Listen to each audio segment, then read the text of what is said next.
నమస్తే, నేను మీ Kishore. Welcome to Sakshi digital special story. సాధారణంగా కొంతమంది మైకులు ముందు నిలబడితే చాలు, మాటల ప్రవాహమే. పక్కవాడికి మైక్ ఇవ్వడానికి కూడా అసలు వాళ్ళకి ఇష్టం ఉండదు.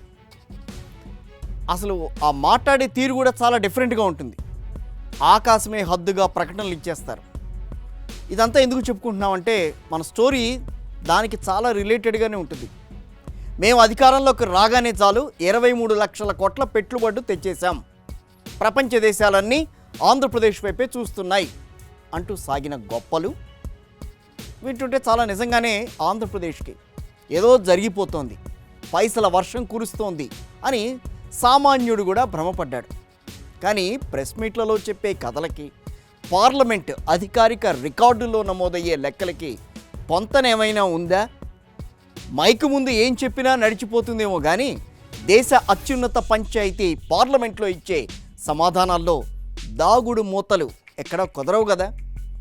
తాజాగా కేంద్ర ప్రభుత్వం పార్లమెంటు సాక్షిగా ఇచ్చేసిన ఒక క్లారిటీతో కూటమి ప్రభుత్వ గొప్పల బొడగ ఒక్కసారిగా పేలిపోయింది. 23 లక్షల కోట్లు ఎక్కడా? పార్లమెంటులో తేలిన 6,962 కోట్లు ఎక్కడా? సరే, ఆ 23 లక్షల కోట్లు, 6,000 కోట్లు, సో వాటి గురించి లెక్కలేంటో ఒకసారి మీకు వివరిస్తా ఈ వీడియోలో. ఆ లెక్కలు చూస్తేనే మైండ్ బ్లాంక్ అయిపోవాలి.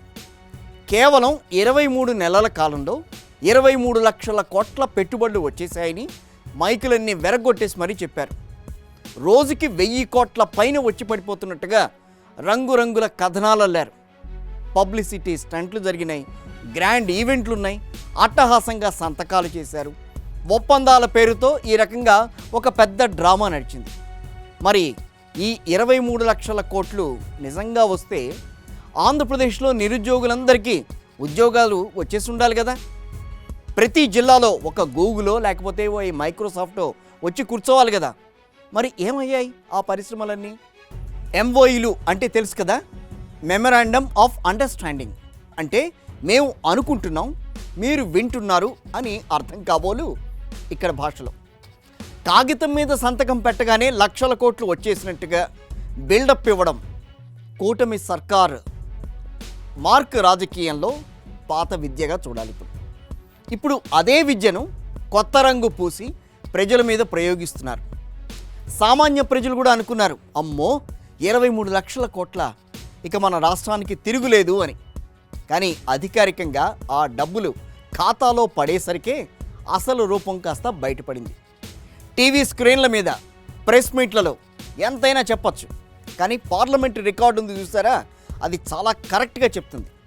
పార్లమెంటు రికార్డులోకి ఎక్కాలంటే మాత్రం అలాంటి ఖచ్చితమైన లెక్క మాత్రమే ఉండాలి. పార్లమెంట్లో ఎంపీలు అడిగిన ప్రశ్నకు కేంద్ర ప్రభుత్వం అధికారికంగా లిఖితపూర్వకంగా ఇచ్చిన సమాధానం ఇప్పుడు బాంబులా పేలింది. ఏంటనంటే గత 23 నెలల్లో ఆంధ్రప్రదేశ్కు నమోదైన అసలైన పెట్టుబడుల విలువ కావాలి అని అడిగారు. ఆ విలువెంతో తెలుసా? కేవలం 6,962 కోట్లు. ఆలోచించండి, చెప్పిన లెక్కేమో 23 లక్షల కోట్లు, వచ్చిన లెక్క 6,962 కోట్లు. ఇది కొండను దవ్వి ఎలుకని పట్టడం కాదా? కొండని చూపిస్తూ ఉంటారు, చీమని చేతిలో పెడుతున్నారు. ప్రజల్ని పిచ్చివాళ్ళను చేయడానికి కూడా ఒక సరిహద్దు అనేది ఉంటుంది. అదే మనం సరిహద్దు అంటే హద్దు అనేది ఉంటుంది. కానీ అధికారిక రికార్డుల్లో రూపాయికి 10 పైసలు కూడా లేని దాన్ని కొండంతగా చూపించడం ఏ రకమైన పారదర్శకత?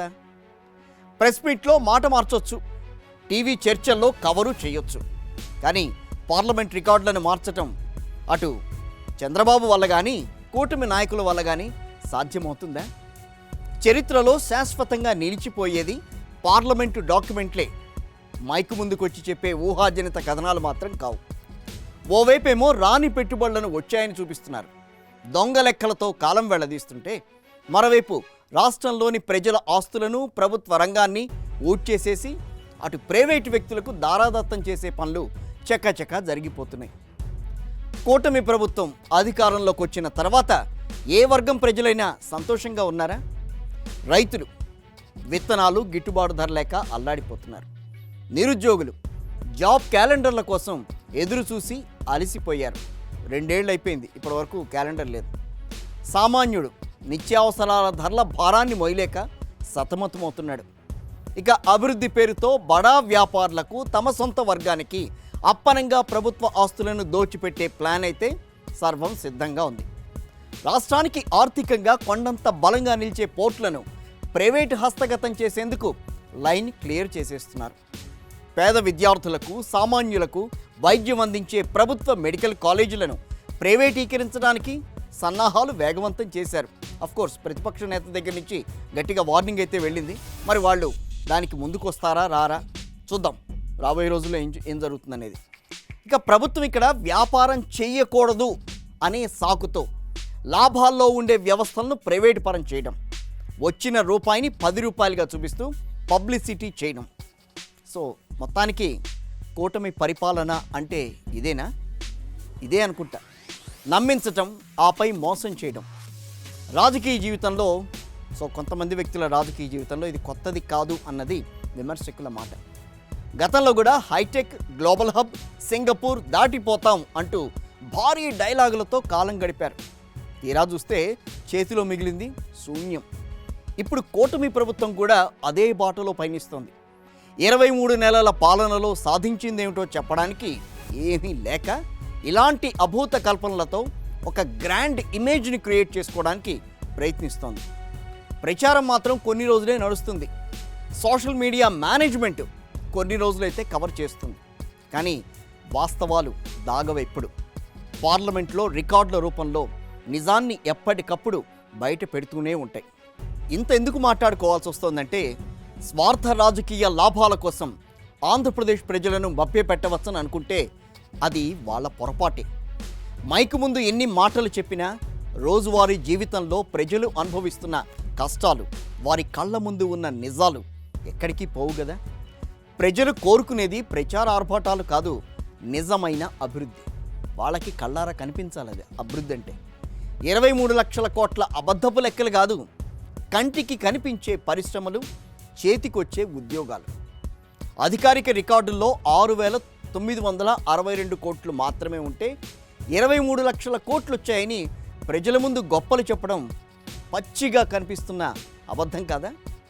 దీనికి కూటమి ప్రభుత్వం ఏం సమాధానం చెబుతుందో చూడాలి. ఇది వాటి మన స్పెషల్ స్టోరీ.